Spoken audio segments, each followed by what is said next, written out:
Hello, everybody, and welcome to the Ice-Burgh Recap, your home for Pittsburgh Penguins game recaps and analysis. You can find us on YouTube at Inside the Penguins or anywhere you get your podcast from. I'm your host, Nick Brlansky, and the Pittsburgh Penguins take home a victory for the first time in over a week and a half. They win it by a score of 4-0 over the mighty Colorado Avalanche. A terrific game through and through for the Pittsburgh Penguins. Certainly the best game that they have played all season long, and probably the best game that they've played since the last time they matched up against the Colorado Avalanche, which was back in March at Ball Arena in Colorado. Took home a 5-2 victory in that one, but more importantly, tonight's game, huge for the Pittsburgh Penguins, ending a 3-game losing streak for them, getting back on the right side of things and getting the spirits a little bit higher in Penguins Nation. We have a good recap show for you today. Obviously, if you're new to this, we got a goal recap coming up. We have my 3 stars of the game, which let me know in the comment section if you're joining us live on Inside the Penguins on YouTube. Let me know who your 3 stars were. And then we'll talk a little bit just about this game in general, the best Penguins game that we have watched in some time. That is 100% for sure. But top storyline in this one was the Colorado Avalanche coming in as one of the 3 remaining unbeaten teams in the National Hockey League, 6-0 to start the season, not to mention the fact that their starting goaltender, Alexander Georgiev, was also 6-0, playing in every single game for them up to this point. He's really taken on the workhorse 5, but not only had they not lost at all this season, but they hadn't lost a road game in a very long time. So long, in fact, that it put them into the record books. Came into this game with a 15-game road winning streak, which was the longest in NHL history, considering the fact that the Penguins came in off of 2 pretty lackluster performances over the past couple of games. You had to imagine that this doesn't look good for the Pittsburgh Penguins. But as we talked about earlier today on Tip of the Iceberg podcast, the Penguins sometimes like to stand up to these challenges, like it when their opponents come in riding a hot streak, and they certainly stood up to the challenge tonight against those Colorado Avalanche. But they were here to play. The Pittsburgh Penguins were, from start to finish in this one, something we haven't been able to say about this team yet this season. Terrific on the penalty kill all night. That's something that I'm going to harp on in the next 15 to 20 minutes because they were absolutely stellar against just a murderer's row of offensive players for the team that came in maroon and blue. Cale Makar, Nathan MacKinnon, Mikko Rantanen, Jonathan Drouin, all these guys are known killers on the power play, and the Penguins go 5 for 5 on the kill, including a pivotal 4-minute kill late in the second period that we'll get to a little bit later.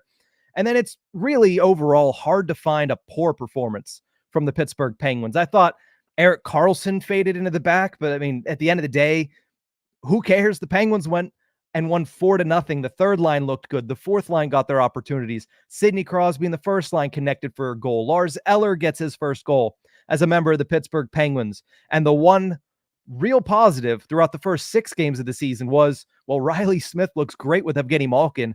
That continues tonight as Riley Smith notches his first 2-goal performance as a member of the Pittsburgh Penguins, scoring his 3rd and 4th of the season. And with that, let's get to that goal recap. It is all yellow for the second time this season, and we love to see it. If you're watching it on YouTube, you can see it pop up here with the graphic. Pittsburgh Penguins open the scoring in the first period with Riley Smith getting an unassisted goal, getting his 3rd of the season. A little bit later, it was those two again, Riley Smith and Evgeny Malkin, in on a 2-on-1. And right now, there's nobody stopping those two on a 2-on-1. Smith pots that one for his 4th goal of the season. Evgeny Malkin picks up his 5th assist on the season. Brian Russ, with a stellar play in the neutral zone, gets his first apple of the year. But that was in the first period. As we know, throughout this season so far, the second period has been the one that really has hampered the Pittsburgh Penguins when it came to them trying to get the opportunities, trying to build on their momentum.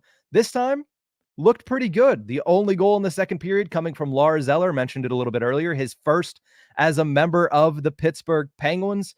He gets his first, assisted by Radim Zohorna, who's looked good in all 3 games so far since being called up from the Wilkes-Barre-Scranton Penguins.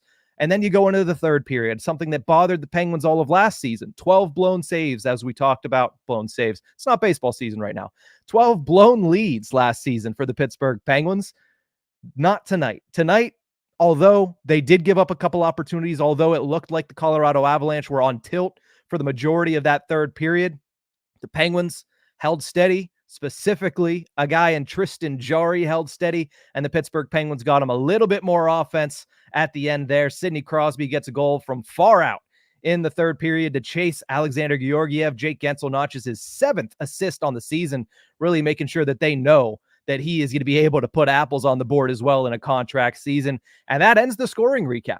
Penguins 4, Colorado Avalanche 0. A good night to be a Pittsburgh Penguins fan, a breath of fresh air for this Penguins team in their first game that they showed absolute dominance from start to finish and doing it against a really good opponent as well. This is not a cheap victory by any stance of the word. You look at that team, the way they came into this game, and even the way they performed in this game. It's not like the Colorado Avalanche were off of their game in this one. They had a lot of opportunities.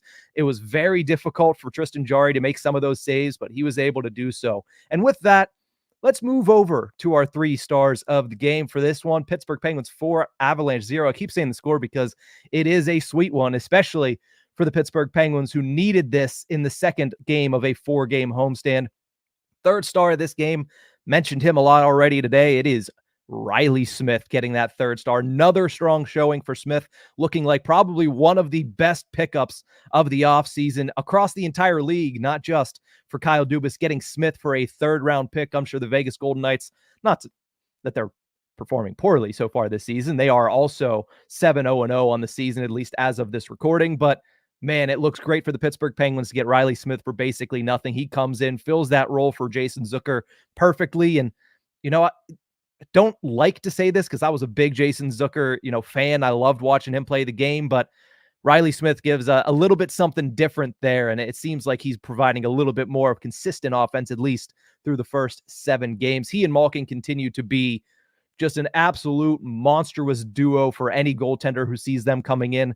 Great opportunity today. They get the goal against Alexander Georgiev. Riley Smith has kind of shown again and again when he was traded to the Penguins. A lot of people said, and the scouting report that was given to me was, this guy is good off the rush. He has a really good release, and he's going to score points off the rush. Something that, when you look back at last season, the Pittsburgh Penguins didn't really have all that much of. They really haven't had a lot of that since Phil Kessel left back a couple years ago, but it seems like they have it in spades now with Riley Smith, who scored basically that same goal 3 different times already on the season. 3 of his 4 goals on the season already seemingly coming of that variety. But that is my third star of the game. Second star of the game, this was a tough one. I was between 2 here, and I think the second star and the first star are really just a 1A, 1B. But I'm giving the second star to Tristan Jarry. There's one other aspect of the game that I think was more important for the Pittsburgh Penguins, and I'll get to that in a second. Second star, I'm going with Tristan Jarry. Hadn't played since Saturday, so he came in on a whole bunch of rest. He played pretty well on Saturday, I thought. A couple of those goals were tap-ins. Mike Sullivan obviously talked after the game. His post-game presser after that one was 1 minute and 30 seconds. That's how you know Mike Sullivan was not happy with the team's performance in St. Louis, and he shouldn't have been. They gave up like 18 2-on-1s. But I thought Tristan Jarry still looked pretty good in that game. Yes, could have been sharper, could have made the timely save, but I thought he looked okay in that one. He comes out tonight and he looks absolutely stellar. Makes the big 10 bell saves, makes the saves in the big moments, the timely saves. This is a performance that you can't take anything away from Jarry. And Magic Milkman, I get it, man. I get it. I get it. He's disagreeing with me on that one. He says Jarry is the first star. I will give that to you. And Ellie echoes that sentiment as well. Jars is the first star. I echo that sentiment. He was great. But to me, you look at what the power play, not the power play. The power play did nothing. You look at what the penalty kill was able to do tonight. It's a unit that has been pretty good for the Pittsburgh Penguins, a unit that nobody has really talked about because the power play has been so dysfunctional. Everybody kind of forgets that the penalty kill was pretty good coming into this one, but 5 for 5 tonight against a team like that, against McKinnon and Makar. And it'd be different if they were 5 for 5 and they were just holding on to their seats and leaving it up to Jarry. Don't get me wrong. Jarry did a great job. And honestly, this star goes to him a little bit too, because as they say, goaltender is your best penalty killer. So Jarry gets 2 stars for this one. We'll see if that makes everybody happy. I think Jarry was tremendous, but you look at what that power or penalty kill was able to do, and 14 for 17 entering tonight, 5 for 5 tonight, and most importantly, when Evgeny Malkin takes a double minor, his second and third penalties technically of this game late in the second period, that is a pivotal moment in this game, especially with a team like the Colorado Avalanche that have been so good at scoring in bunches. You give them a 4-minute power play late in the second period, a chance to get back in it when the score was 3-0, and the Pittsburgh Penguins shut them down. Tremendous ability from Tristan Jarry to make a glove save when he's playing with Chris Letang's stick. Makes the glove save, shuts down the play, gets that opportunity to shut everything down and get a stick from Tags on the bench. And then Brian Rust at the end of the period. Talk about sacrificing your body. It was Brian Rust. It was Marcus Pettersson who blocked a shot with his glove. It was Nola Chari at the start of the third period, and there was 25 seconds left over. He blocks a shot with his hand. Yeah, it hurt a little bit, but I'm sure he's going to be swollen up tomorrow, but I'm sure it felt great in the moment to be able to get that block shot and to continue to play that team defense, something that this Pittsburgh Penguins team is going to need if they want to continue to build towards an opportunity to make it to the playoffs and to make a run. I'm going to go to the comment section because you guys have been great throughout this entire video, going through it here, but the Penguins penalty kill is my first star. I'll run down through it real quickly. Riley Smith, third star of the game. Tristan Jarry, second star of the game. Penguins penalty kill, first star of the game, and Tristan Jarry gets another gold star with that one as well. I absolutely love it. Jordan Baker, I hope I said that correctly. Boker, Bokor, says Eller won. I'll get to Eller in a second. I will get to Eller in just 1 second. Xavier Ardner been in here this entire time. Says, boys, my new Pens jersey came in yesterday. I think I won this game for us, to be honest. You know what, Xavier? I'm with you. I'm crediting this entire victory to you. GB99 says Eller looked amazing. Couldn't agree more. I think Eller looked phenomenal. Xavier, again, by the way, earlier said, let's go. You boys called it. Look what happens when Jarry doesn't have many odd run rushes or breakaways. We did call it. If you go back and look at Tip of the Iceberg earlier today, listen, I'm going to take a little victory lap on this one because the thumbnail was perfect timing for the Penguins to take on the Colorado Avalanche, and it looked really, really, really good like that. As we watched that 60 minutes unfold. Justin and Brittany Killian said Jarry did very well tonight. Those saves were astonishing, to be honest. A couple of them, 10 bell saves. Cameron Britton asked a question. I want to touch on this, and then I want to get to my final thoughts here in a second. Any opinions so far on who would be on the chopping block before the trade deadline hits? Cameron, man, the trade deadline is a far way away. I got a lot of these game recaps to go, but you know what? Since you're here, you're a loyal listener. I'll give you my opinion so far. And I don't think it's anybody on the forward side. I don't think it's anybody on the goaltending side. If anything, it might be one of these defensemen. I mean, you see this rotation right now on the third pairing. You have Chad Ruhwedel, you have P.O. Joseph, you have Ryan Shea, who looked really good tonight. You have, John Ludwig. Unfortunate what happened to him the other night, but I thought he looked good in his 5 minutes and change out there on the ice. And another update tonight. I don't know if any of the 57 of you guys live love it. Any of you guys saw it.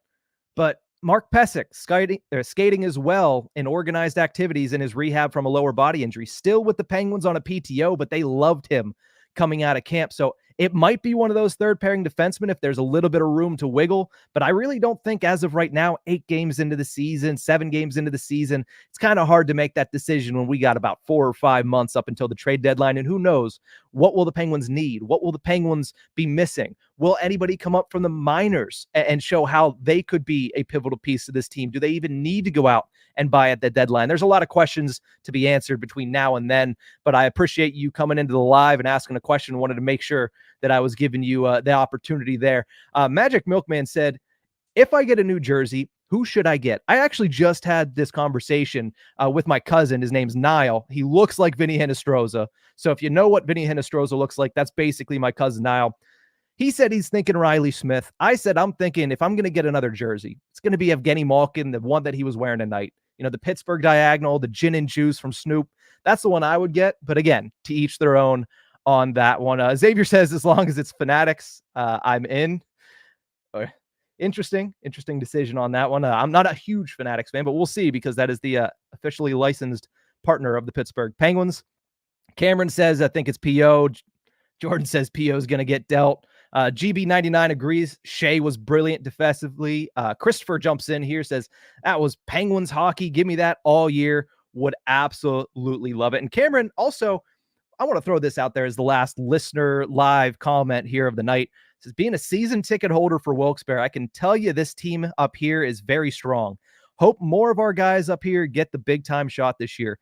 I'd love to see it as well. The Wilkes-Barre Scranton Penguins are as interesting as they have been in about 5 or 6 years. Last year, we said that because of all the young players that were there. They were a very young team. This year, a lot of veterans joining in with those young players. I want to see what Joel Blomqvist is able to do. I want to see what Sam Poulin is able to do. One of my hot takes is that Poulin will be a contributor on this NHL team by the end of the season, whether that's at third line center, whether that's at third line winger, that remains to be seen, but I'm excited to see what he's able to do. Obviously, Alex Nylander, always talked about down there.